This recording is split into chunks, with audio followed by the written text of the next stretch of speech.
అందరికీ స్వాగతం. సంతోషంతో చేసే ఏ పని అయినా మంచి సంతృప్తినిస్తుంది. ఆ చేసే పని చక్కగా సాఫీగా ముందుకు సాగుతుంది. అందుకే అన్నారు, సంతోషమే సగం బలం. సంతోషంగా ఉన్నట్లయితే మంచి స్ట్రెంగ్త్ అనేది ఉంటుంది. దాంట్లో మనం ఏ వృత్తిలో ఉన్నా, ఎక్కడ పనిచేసినా సంతోషంగా ఉన్నట్లయితే మనం చేసే పనిలో మేలు మంచి జరుగుతూ ఉంది. మనం అనుకున్నది తప్పనిసరిగా అది నెరవేరుతుంది.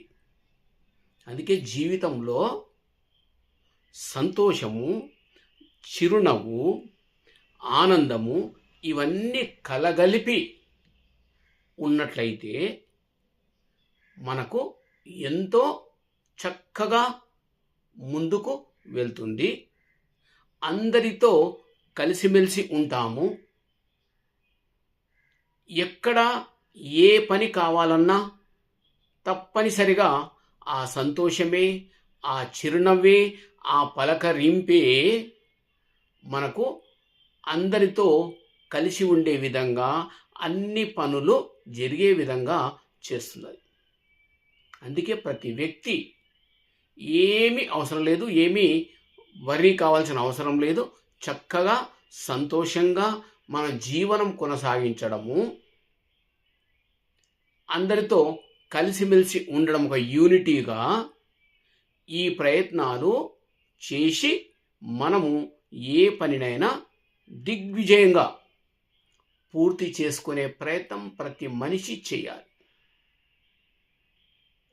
ఎప్పుడు హడావిడిగా పనిచేయడం, అది ఎంత తొందరగా పూర్తవుతుందని దాన్ని తప్పులుగా, కొన్ని సందర్భాల్లో తప్పులు జరిగే విధంగా ఉండడం. కాబట్టి ఇవన్నీ ఉండకుండా సంతోషం ఎప్పుడైతే మనిషిలో ఉంటుందో ప్రతిదీ కూడా మనకు సఫలీకృతం అవుతుంది.